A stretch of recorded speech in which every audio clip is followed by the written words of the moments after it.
Who is Moses? Moses is one of the key figures and prophets in the history of Judaism, Christianity, and Islam.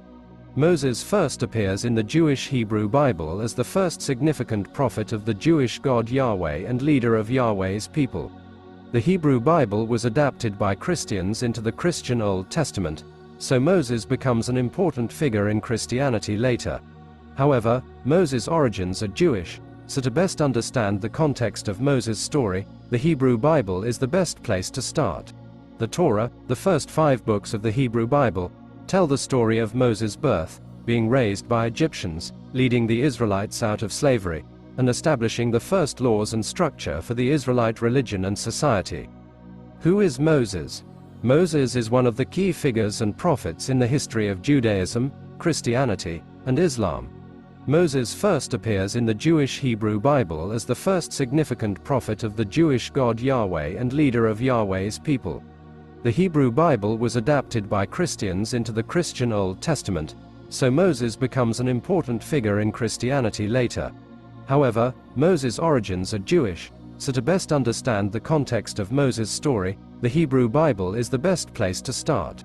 The Torah, the first 5 books of the Hebrew Bible, tell the story of Moses' birth, being raised by Egyptians, leading the Israelites out of slavery, and establishing the first laws and structure for the Israelite religion and society. Childhood. Moses was born to Israelite parents, Amram and Jochebed, who were slaves in Egypt. Both of his parents were Levite, meaning they were part of the tribe of Levi, the tribe later known as the tribe of the priesthood. At the time of Moses' birth, the number of Israelites in Egypt had grown immensely, and the Pharaoh was concerned they would come to overpower the Egyptians. Since the men tended to be stronger than the women, he ordered all male infants to be drowned in the Nile River in order to avoid an uprising. When Moses was born, his mother, not wanting him to be killed, placed him in a basket and set him out onto the river. The Pharaoh's daughter eventually heard Moses crying in the basket, so she had her maid draw him out of the water. She hired an Israelite woman, who ended up being Moses' own mother, to nurse him, but the Pharaoh's daughter raised him as her own son. Moses grew up in the Egyptian court, but the text does not give any details about Moses' childhood after his birth. When he was older, he realized how terribly his fellow Israelites were treated by the Egyptians. When he saw an Egyptian slaver beating one of the Israelites, he killed the Egyptian and hid his body. To avoid repercussions from the Pharaoh, Moses fled Egypt and went to Midian, a land east of Egypt on the northeastern banks of the Red Sea. In Midian, Moses met his soon-to-be wife Zipporah, whose father let Moses stay with them in exchange for working as a shepherd. Moses and Zipporah had 2 sons, Gershom and Eliezer. During Moses' time in Midian, he encountered Yahweh in the form of a burning bush on Mount Horeb.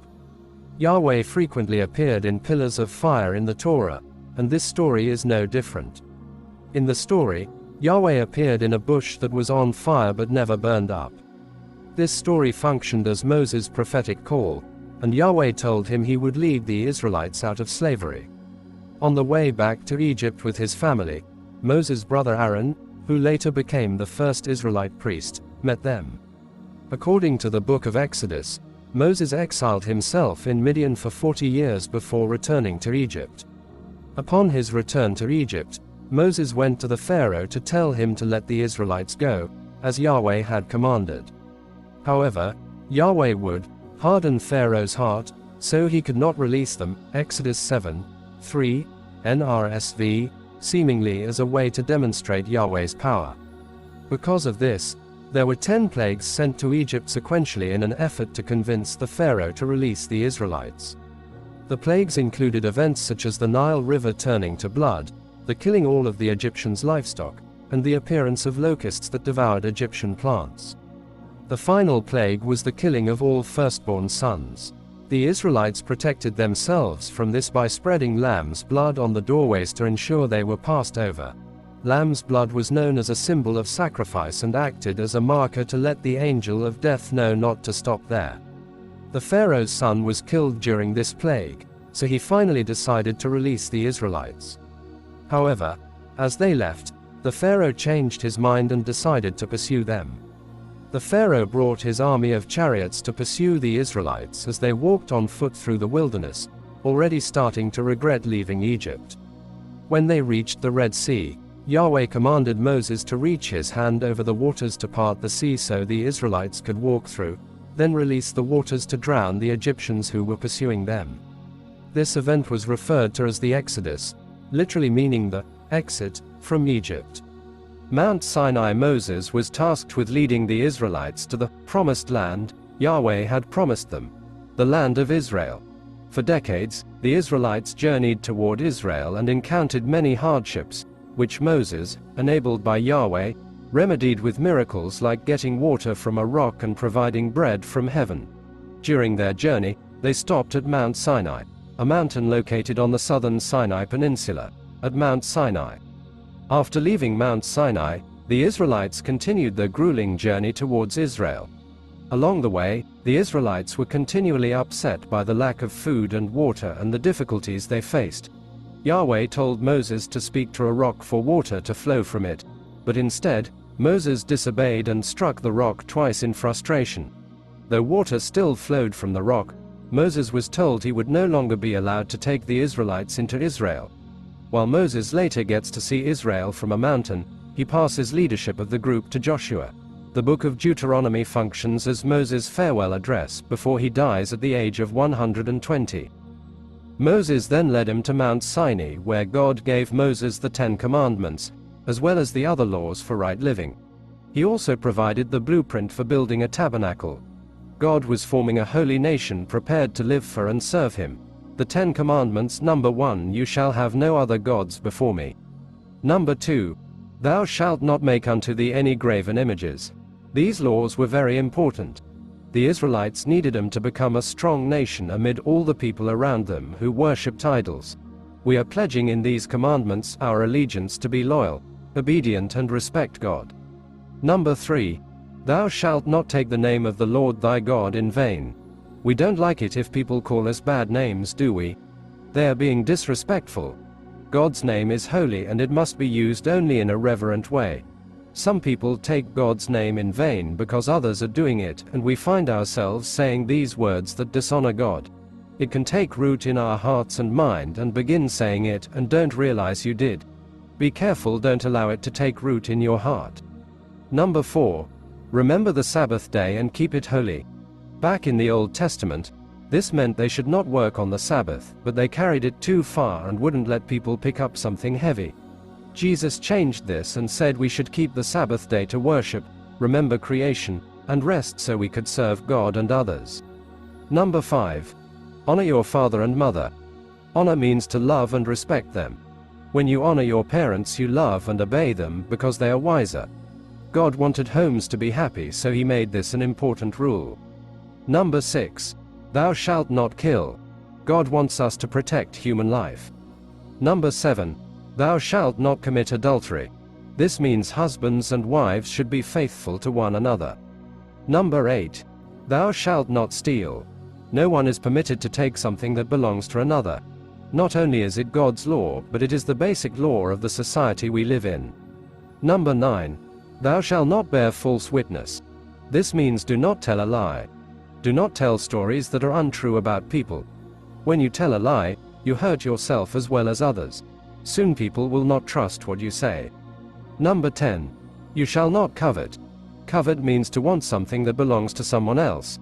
A person who covets may be led to break almost all the other commandments. When the Israelites reached the Red Sea, they were trapped with the sea in front of them and Pharaoh behind them. God told Moses to reach out his staff into the water, and when he did, the water parted, making 2 huge walls of water. The Israelites passed through the walls of the Red Sea on dry ground.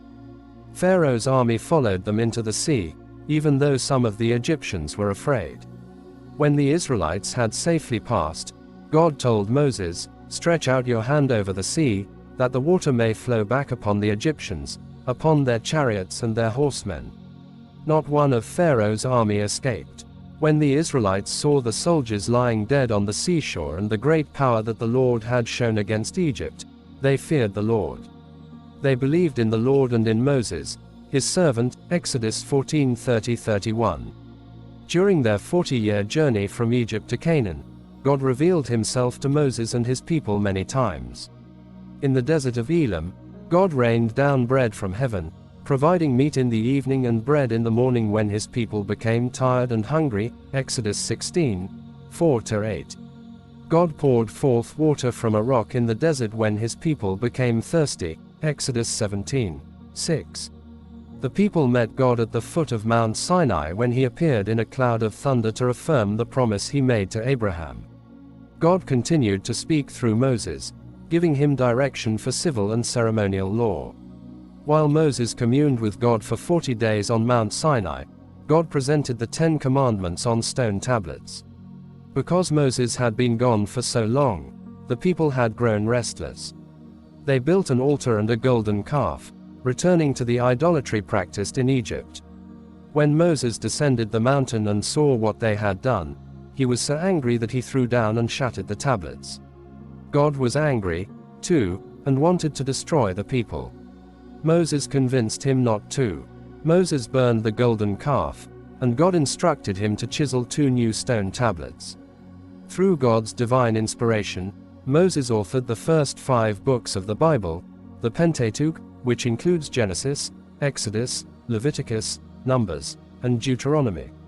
Because Moses once showed distrust toward God when he struck the rock twice, rather than once as instructed, Moses was not permitted to complete his pilgrimage to Canaan. God led Moses to the top of Mount Nebo where he showed him the whole land and said, "This is the land about which I swore to Abraham, to Isaac, and to Jacob, saying, I will give it to your descendants. I have let you see it with your own eyes, but you shall not cross over there." Moses then died at the age of 150, just as the Hebrews entered the promised land, Deut. 34, 1-5. The Exodus was a journey of faith, the most important pilgrimage of the Jewish people. The Exodus of Jesus in Jerusalem would follow a similar pattern thousands of years later. End of story. Thank you. Please subscribe to my channel Hero Mix Single and Big Help if you like and share.